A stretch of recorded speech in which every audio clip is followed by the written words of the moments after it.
Good evening, ladies and gentlemen. Welcome back to another episode of Bahrain Now. I'm Lara Sam'an, and this season is filled with the latest topics and trends happening in the country, which you don't want to miss out on. So stay tuned for Bahrain Now.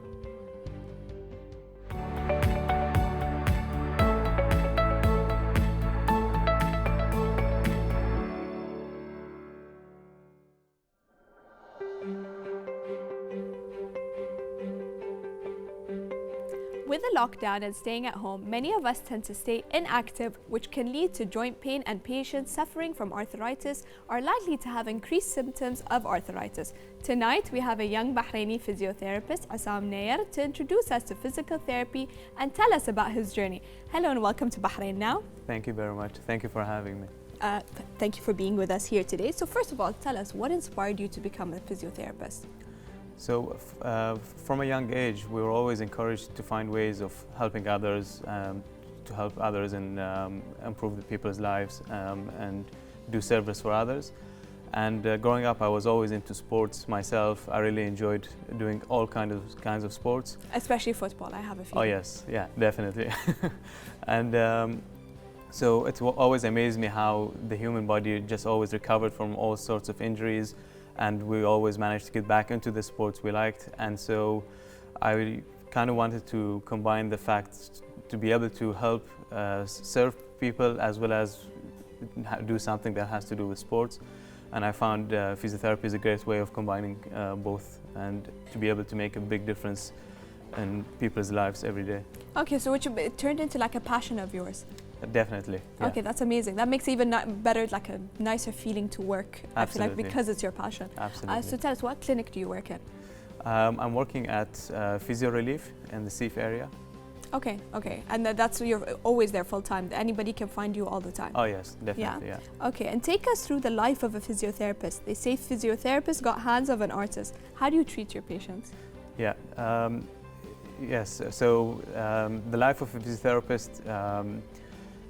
It's always a mixture of problem solving and putting all the pieces of the puzzles together. Especially that you're like dealing with people's joints and stuff, so you have to know each, like where every joint is placed so you don't do something wrong. Exactly, which highlights the importance of getting the right diagnosis. So and that's the fun part about it, is trying to figure out where the problem is coming from. Yeah, and how did they get this problem? Exactly. So it's spending hours after hours of listening to people, and when you listen to people, you can truly understand what the problem is and where it's coming from. And once you do that, the treatment part becomes actually really easy, because if you find the area of the problem, you find the source of the problem, you know how to treat it. Exactly. Then the symptoms are very easy to treat. Whereas if you go down the wrong route and start treating the symptoms rather than the source, you will not be getting really far. And then do you recommend, if they want to treat the symptoms, or do you like to treat the problem directly, or like just to help it like ease off later on? Yeah, so it's very important to do both, because obviously it's the symptom that's what's brought the person to you, and the symptom is often pain. So it's important to take care of the pain and reduce it. So there's many different ways of doing that, and that's where the hands of artists comes in. So we use lots of manual therapy techniques, soft tissue release, joint mobilizations, joint all manipulations. different techniques to help the patients with the pain. Exactly. Okay. Yeah. Joint pains are common in Bahrain. Do you have anything you like? How can people avoid it, in your opinion? Yeah, so it is very common in Bahrain, and I think education is key in trying to avoid it. So there's a saying that prevention is always easier than cure. So it's a lot easier to cure. To prevent than to cure. Yes, yeah, of course. It's a lot easier to prevent the problem from happening rather than try to cure it. So educating people, I think it's very, very essential to help them understand what they need to do to avoid hurting themselves. Definitely. Would you give us some tips to exercise at home and avoid worsening arthritis symptoms? Yeah, so arthritis on its own, it's a condition that people can have but not have pain, or sometimes people have it and it gives them a lot of pain. And the pain comes later. Definitely, yeah. Okay. So in terms of exercises for arthritis specifically, As long as the person keeps moving, does enough physical activity, and knows their limit. That's the main thing that people need You have to know your understand. limit. Exactly. I completely agree with this because I've hurt myself in the gym before, so I completely agree with that. Yeah, so in terms of exercise, it's unfortunately a lot of modern day jobs require prolonged sitting hours and desk work. Yeah, and you're usually arched. You're never actually sitting up straight. Exactly, and we tend to spend a lot of hours in those positions. So I think the biggest tip I can give is to tell people to keep moving. The body has been made to keep moving rather than being just sustained. sitting. Exactly. Yeah, just sitting in your place and not moving at all. That's the first step people need to take in order to improve and prevent things like arthritis from developing. Is there any other message you'd like to convey to patients suffering from arthritis in general and any joint pains? I think in general, to anybody who's suffering from any kind of pain, I think the biggest message I can say is that make sure you get the right diagnosis first. So make sure you see someone who will diagnose the problem accurately, who will listen to you and understand what the problem is. And understand where your pain is actually coming from. Exactly, yeah. Because just because you necessarily feel something somewhere, it doesn't automatically mean that that's where the pain is coming from. So that's why it's important to diagnose the problem, and then the treatment becomes really easy afterwards. And then hopefully then you can prevent hurting yourself again. Oh yes, 100%, yeah. Thank you, Assam. Ladies and gentlemen, take care of your body. It's the only place you will always live in. Don't go away, we'll be right back.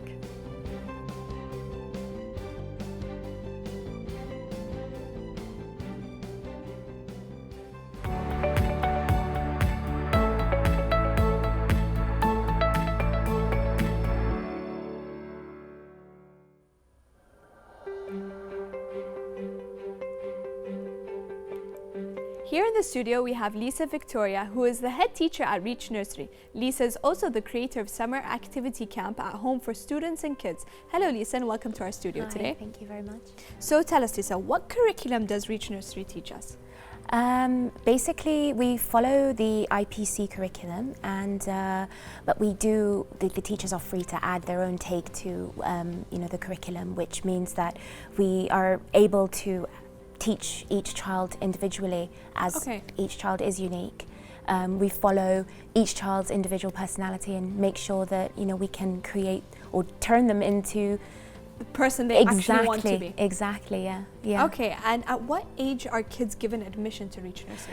All the way to be 4 months is the youngest that we've taken a child. 4 months. Yes, 4 months up to 4 years. So okay, that's amazing. That gives the parents actually. I feel like that helps the parents a lot, especially that you said 4 months. So people who work, exactly, people who can't always stay at home, this is the best way to educate their children. As well, how does the summer activity boxes that you've created stimulate kids and students during their summer break?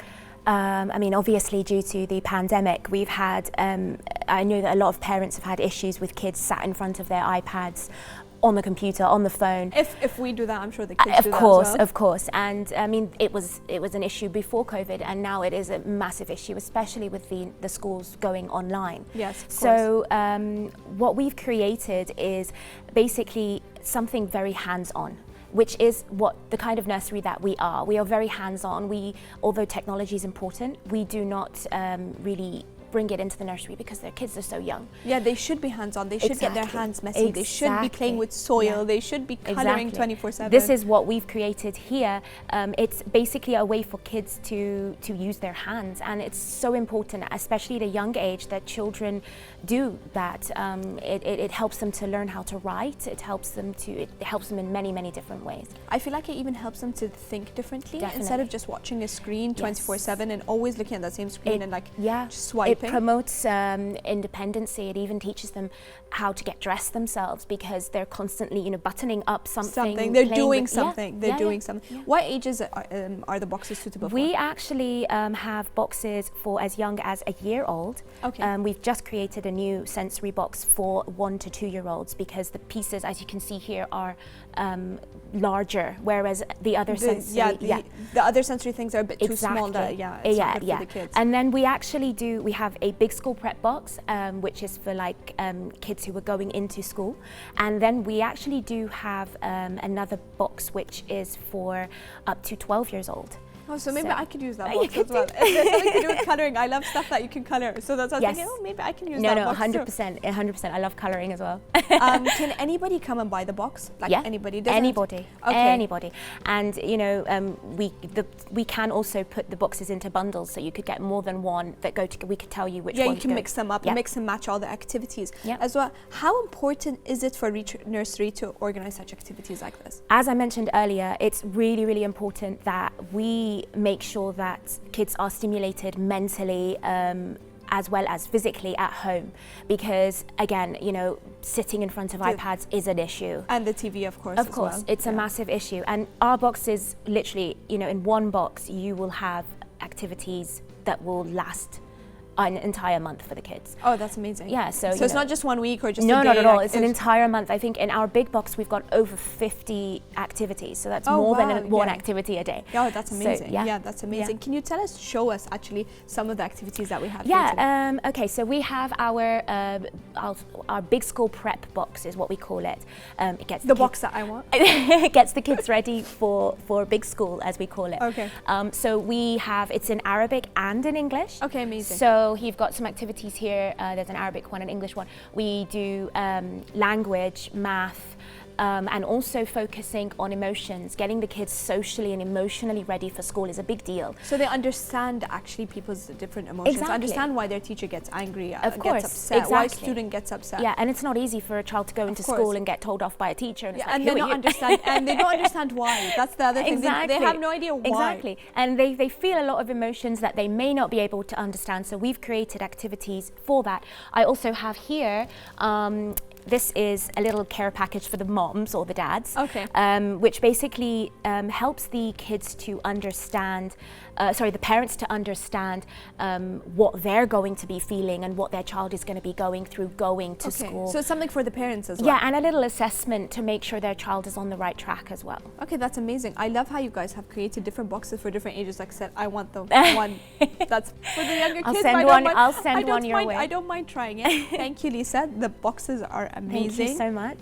Thank you so much. That was certainly inspiring. Viewers, stay tuned. We'll be right back.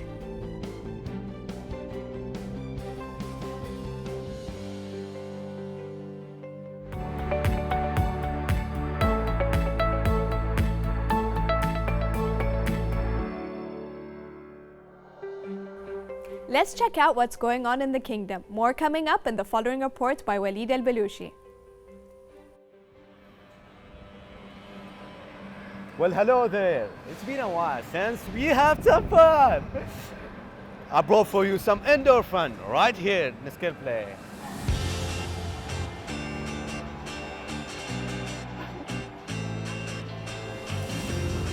Woo!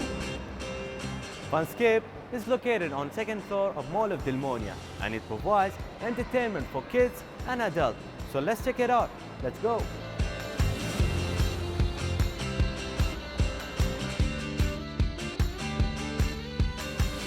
Rock climbing, now that's a challenge, right? Woo! Some football for all our sports fans out there. Have a look at this huge ice rink.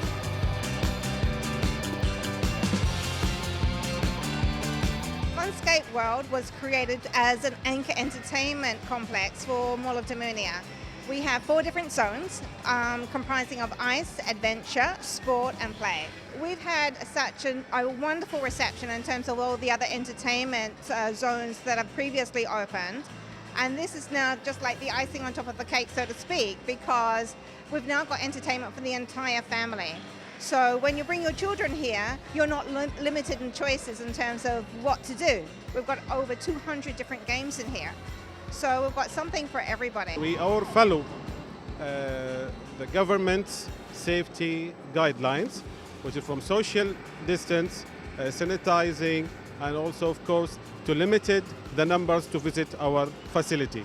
So that's why I'm encourage all our customers to use our channels to pre-booking their visits. Hey guys, what's up? How are you? I'm good. What about you? How are you? I'm great. Tell me, what do you think about the place and how you feeling? It's big, it's so big, and it's beautiful, so beautiful. I like that it's very big and like very clean and very open space. And you can, as you can see, there's not too much people here. It's very great.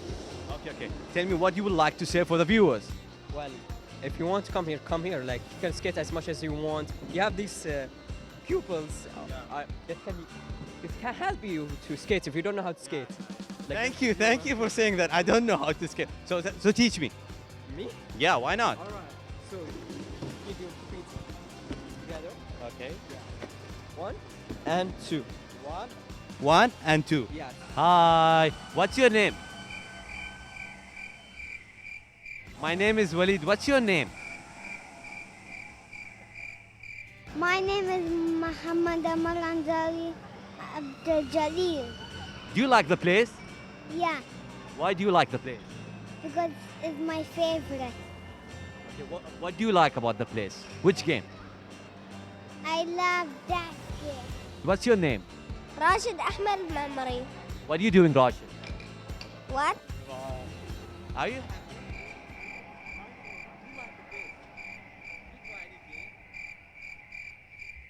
Are you having a great time?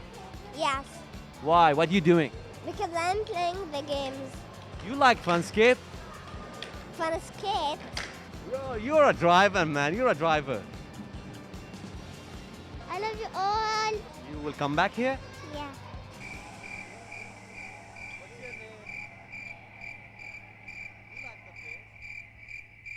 Hi. How are you? I'm good. How are you? How are you? I'm fine. Are you having a great time? Do you like the place? Yes. Why? It seems like you and your family having a great time. Tell me, what do you think about the place? It's really very nice place and I'm here for the very first time. And after a long time, we are coming for the outdoor activity. So it's really fun for the kids. They're really enjoying it. Hi, my name is Walid. What's your name?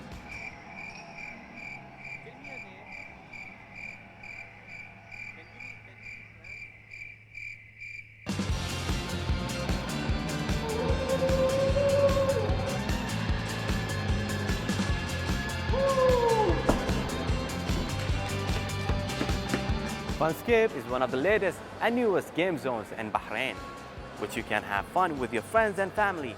So book it now. So now, if you can excuse me, I have more to discover. I'm Walid al-Blushi, reporting Bahrain International TV. Goodbye.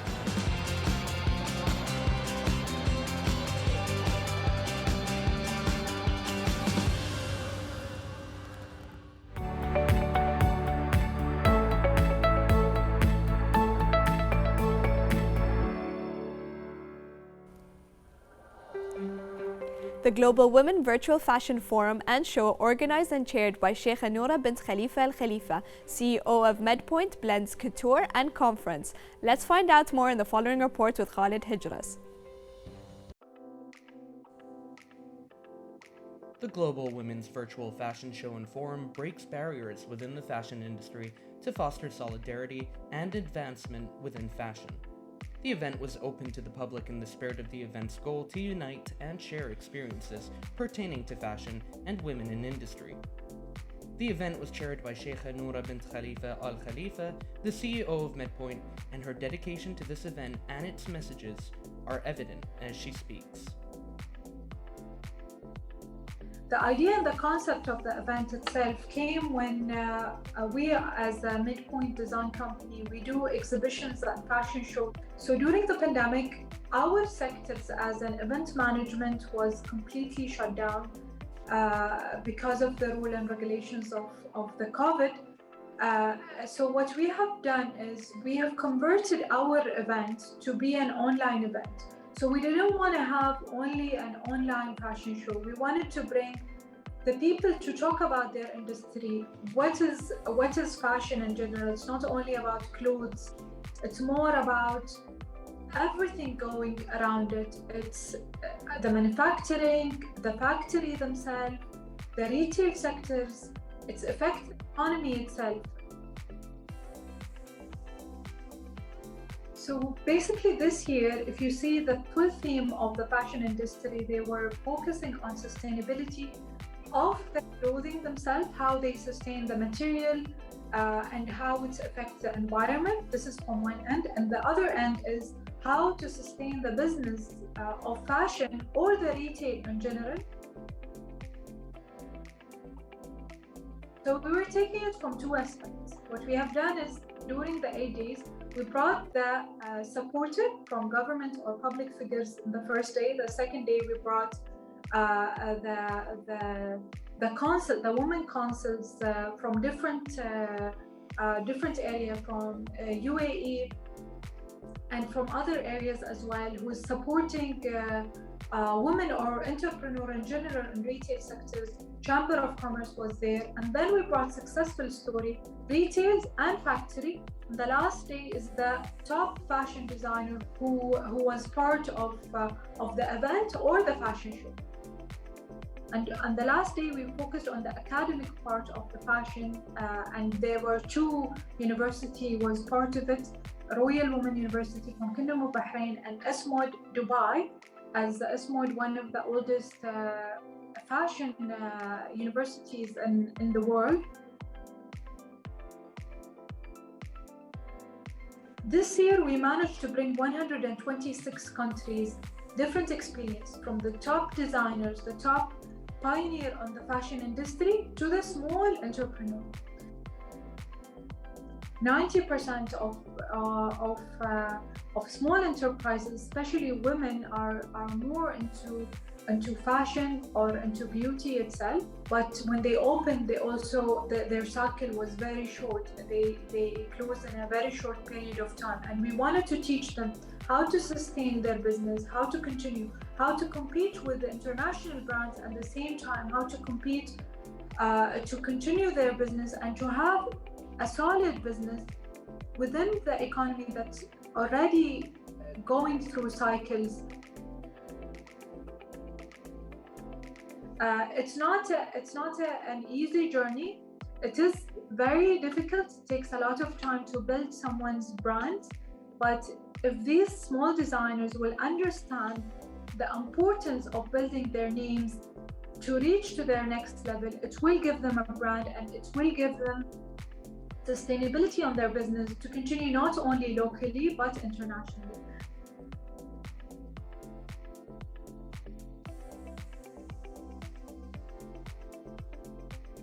It wasn't only about fashion or bringing success story on board. It was more of bringing the industry and how it's like a storytelling from how it starts to how it ends.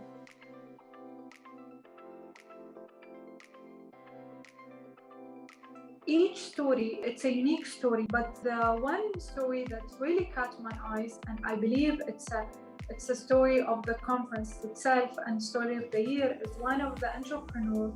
He lost his sight while his journey of being a fashion designer, but at the same time he continued his journey being a designer and doing the design even after he lost his sight. So if you can see such a designer so go internationally even when he faced trouble, especially when we know that design is basically a visual thing.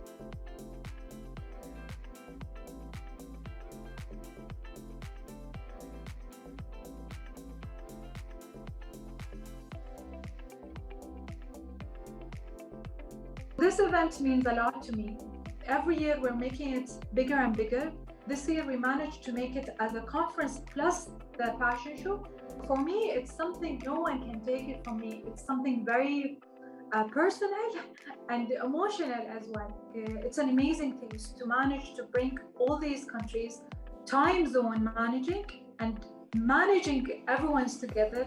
I would like to thank Chamber of Commerce of Bahrain and the Chamber of Commerce from the other parts who are part of it, and special thanks to all the public figures who were part of the event, and for all the supporters and the sponsors who were part of the event, and to all amazing fashion designers who were part of the event worldwide.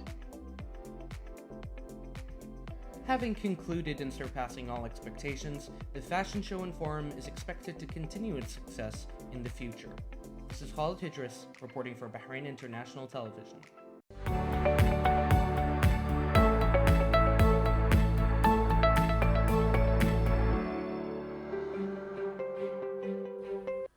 Ladies and gentlemen, we have reached the end of tonight's episode and I hope you've enjoyed it as much as I did, featuring our inspiring guests. Don't forget to reach out to us through our social media accounts shown below for more information and updates. I'm Lara Sam'an. See you next week. Goodbye.